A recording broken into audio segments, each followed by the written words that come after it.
Burung camar terbang melayang bersahutan di balik awan, membawa angan-anganku jauh meniti bumi, lalu hilang jatuh di lautan.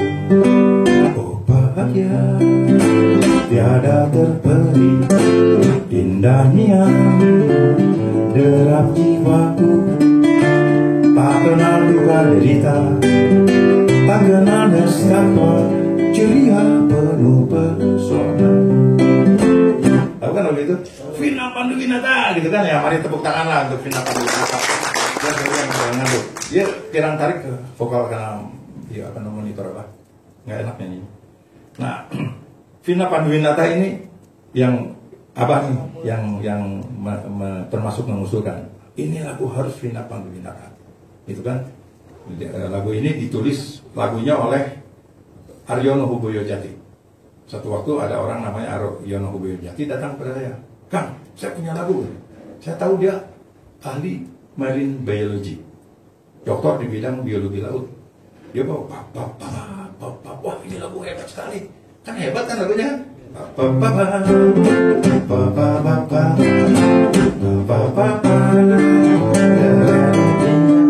Dan seterusnya lah gitu. Saya kagum sekali, apa hubungannya kamu orang ahli marine biology, saya bilang, dengan lagu. Kok hebat benar, saya kan juara Aircon se-Asia Pasifik kan. Wah pantas saya, jadi saya malu gitu. Saya ingin bikinkan liriknya gitu kan. Kan gampang bikin lirik katanya. Saya bilang gampang bikin lirik ya, coba lihat mata saya gitu. Saya kesel juga, lihat mata saya lirik kiri kanan selesai, saya bilang gitu kan. Ya, kan gampang katanya, oh bukan lirik kayak gitu kan, lirik lagu, lirik lagu seperti apa, Melati Jayagiri kan begitu hebat Melati Jayagiri, dia bilang gitu kan. Saya bilang apa hubungannya, saya juga kan nggak ada hubungannya insinyur sama lagu gitu kan, tapi kalau mampu mengapresiasi bunga tiba-tiba jadi lagu, saya bilang gitu kan. Nah akhirnya lahirlah lirik lagi, oh bahagia, tentang apa ini, tentang laut katanya. Jadi saya pergi ke laut, saya ini nggak pernah ngarang lagu, saya menerima inspirasi, saya catat gitu kan. Jadi ngarang gitu nggak pernah. Melati Jayagiri bisa cerita, Flamboyan nanti saya cerita, tapi khusus tentang burung camar ini saya pergi ke laut, lalu di sana lahir oh bahagia tiada terperi. Oh cocok Kang, aku kan sedang bahagia katanya kan, bisa kerja di Telkom, saya kan bahagia banget kan gitu.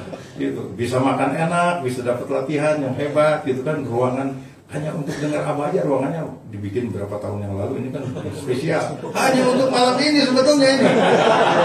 Ini hebat sekali, hanya supaya bisa mengapresiasi lagu Abah. Jadi kita bahagialah, jadi ini cocok lagu untuk saudara. Yang tidak saya beritahu kepada Vina Panduwinata, jadi Vina Panduwinata nyanyikan lagu ini festival di Indonesia, dapat juara 1. Lalu dikirimlah ke Tokyo, dari 2053 lagu dari 53 negara seluruh dunia gitu. Lagu ini terpilih menjadi nomor 1. Jadi boleh tepuk tangan lah untuk Vina Panduwinata kan. Orang nggak tahu tuh apa yang bikinnya tuh. Jadi dia bilang, nah malam ini saya memang udah niat waktu itu tahun 86 itu dikirim sana dapat Kawakami Prize ya. Lalu saya bilang nih kepada teman-teman tahun 86 tuh, nanti tanggal 14 Februari nya, nanti tanggal 14 Februari tahun 2013 saya akan nyanyikan lagu ini di depan teman-teman Telkomsel. Itu saya rencanakan tahun 86. Karena mereka orang-orang yang berbahagia, saya bilang, jadi ini harus berbagi. Oh bahagia tiada terperi, indah niat derap jiwaku, tak kenal duka derita, tak kenal nestapa, ceria penuh pesona. Nah ini rahasianya nih, yang Vina tidak saya kasih tahu, sebab saya udah berencana, yang saya kasih tahu teman-teman. Jadi nanti kalau ketemu Vina kasih tahu ya, wah Vina kalah lu sama gua gitu. Abang ngasih tahu rahasia lagu ini. Jadi rahasia lagu ini sebetulnya kan saya mati engineer ya, sekolah, wah bahagia banget, gaji besar gitu kan. Satu waktu di rig itu makan nggak habis kan, harus dibuang, atau seperti di hotel bintang 5. Jadi datanglah bule gitu kan di belakang superintendent yang sampai bilang, tidak habis, tidak boleh dibungkus ya. Jangan bawa ke Bandung, mentang-mentang orang Bandung tidak pernah makan steak ya. Orang Bandung nggak pernah makan steak, dia bilang gitu kan. Emang Erik nggak pernah makan steak nih, teman saya tuh Erik di belakangnya. Jadi waktu di rig ya, saya wah ingat dia nih, ini steak begini bagus harus dibagi nih sama Nanang. Saya ingat saya Nanang itu tenang kan Nanang dia can pernah dahar steak, tahu-tahu marah dia harus dibuang. Jadi dengan sedih saya buang. Nah di platform itu kan di rig itu ada platform, kita datang pakai helikopter.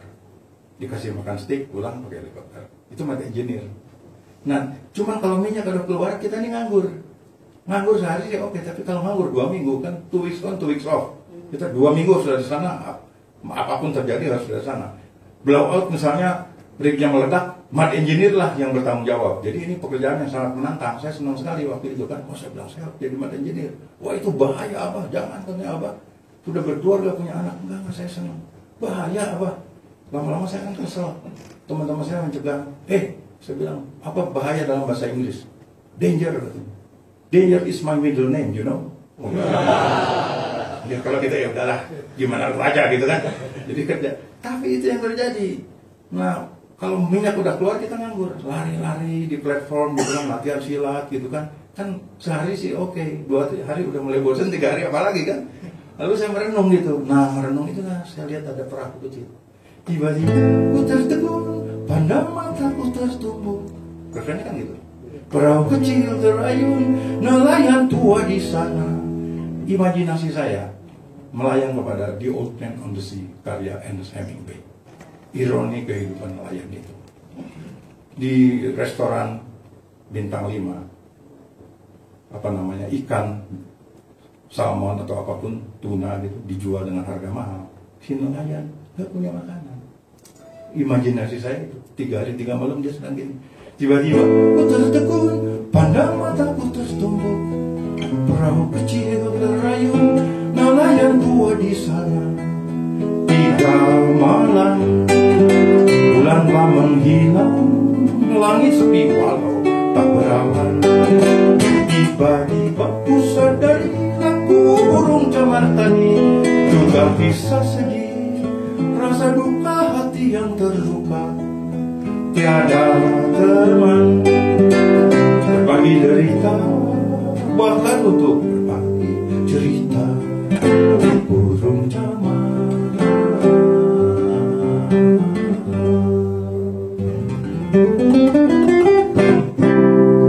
Itu saya. Jadi ini yang saya ingin bilang, cita-cita kalau Bapak senang saya menyanyikan burung camar, akan beritahu rahasia refrennya kepada teman-teman hadir sekarang. Dan saya akan cerita kepada Vina bahwa Vina kalah lu sama teman-teman Telkomsel. Tahun 2013 mereka tahu rahasianya. Apa rahasianya? Kita sedang begini di luar pagar ini, orang tidak makan. Ribuan orang ingin terdidik sebagai saudara, ingin punya gaji sebagai saudara, ingin menyekolahkan anak sebagai saudara, dan mereka tidak percaya. Itulah realita, dan kita bagian dari masyarakat itu. Sehingga kalau kita tidak terus sungguh-sungguh membina diri kita dengan great ini, supaya kita memberi makna kepada hidup kita pribadi, keluarga kita, kemudian berimbas kepada mereka, maka siapakah kita ini? Jadi respect terhadap karunia Tuhan yang luar biasa, dikasih privilege. Tidak semua orang seperti saudara dikasih kehormatan oleh Allah. Sebutkanlah itu takdir, kalau takdir ada terminologinya, saya nggak berani. Tapi kalau keniscayaan hidup tiba-tiba saudara ada di sini, oh ini usaha saya usaha sekolah. Kalau orang gunung itu, saya kasih tahu, kita latihan 1 tahun kan, bawa perlengkapan hebat. Begitu mau sampai puncak, badai datang, gagal kita. Kita hanya bisa sampai di puncak dengan izin Tuhan.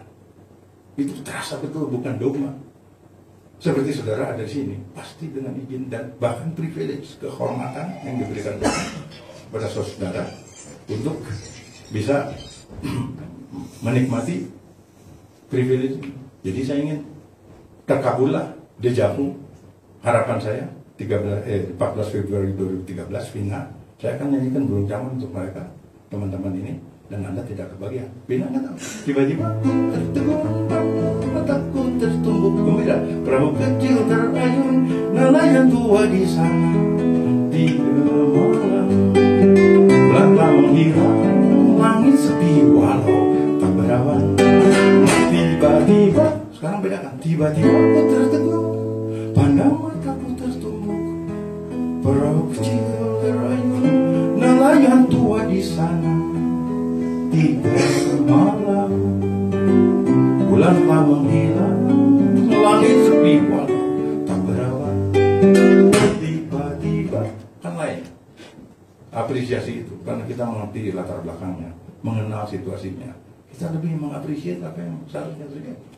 Pandangan lebih mendalam tentang sesuatu hal, tiba-tiba kita mendapatkan hikmah lebih dari sekedar hiburan dari irama lagu yang gembira tadi, dan tiba-tiba menjadi bagian dari kualitas kita di dalam bertelkomsel, berdiri, memberi motif kepada kita untuk bekerja demi sesuatu yang lebih luas daripada kepentingan kita yang selama ini mungkin bisa dikembangkan. Siapa tahu obrolan burung camar ini bisa memberi arti kepada saudara. Kalau bagi saya artinya besar sekali. Sejak itu saya selalu menyanyikan lagu ini dimanapun juga. Lalu almarhum saya mengatakan, "Gini Iwan, kau ingat kepada mereka, tidak serta-merta membuat mereka kenyang." Tiba-tiba ku sadari lagu burung camar tadi juga bisa sedih, rasa duka hati yang terluka, tiada teman berbagi cerita, bahkan untuk berbagi cerita. Yang membuat sedih mereka adalah orang-orang yang dapat privilege itu tidak ingat sedikit pun kepada mereka. Itu yang membuat mereka sedih. Saya yakin saudara-saudara ingat pasti kepada mereka. Tapi ingatnya kita, ini kata ayah saya, kepada mereka tidak serta-merta membuat mereka tiba-tiba jadi kenyang. Tapi andai kita memang benar ingat di dalam kebaikan-kebaikan yang selama ini sedang kita terima, maka mereka mempunyai kekuatan, harapan, mempunyai teman, dan harapan ini membuat mereka kuat menahan makanan 1-2 hari lagi tiba. Belum tentu dari kita. Nah, yang hebatnya Telkomsel ini, bahkan makanan datang dari saudara-saudara. Saya baru sadar ya, pernah saya nyanyi lagu ini di Dirjen Pajak. Jadi Pak Iwan katanya, Dirjen Pajaknya Pak Fuad waktu itu. Dan ada satu lagi temannya gitu, namanya Agus. Saya bilang, Agus apa nih? Agus Martowardoyo. Saya pikir Agus Martowardoyo sepertinya ini Menteri Keuangan gitu kan. Jadi, oh ini Menteri Keuangan, iya Kang ya gitu. Dia menikmati sekali lagu ini. Abah katanya, nyanyikan lagu ini di mana aja. Di Telkomsel tanggal 14 2013 nyanyikan lagu ini. Ya. Kenapa? Supaya mereka bekerja dengan lebih dahsyat lagi, karena mereka punya motif yang lebih hebat. Lalu mereka mendapat keuntungan material sebanyak mungkin untuk perusahaan. Lalu kami akan tarik pajaknya. Gitu. Sebab dari pajak inilah nanti kami akan belikan mesin-mesin supaya perahu nelayan ini bisa jalan dengan baik dan mereka tidak termenung lagi. Jadi secara tidak langsung, saudara sedang memikirkan mereka sesuai dengan kompetensi saudara-saudara, kepentingan para nelayan itu. Bertambah untung perusahaan saudara, bertambah besar pajaknya, ternyata mereka bisa dapat kesejahteraan. Wah, nanti dikorupsi. Yang korupsi hanya 1-2 orang, tapi sistem pajak ini harus berjalan dan sistem mencari keuntungan dari perusahaan seperti Telkomsel ini harus maksimal. Sejak itu saya merasa dicerahkan.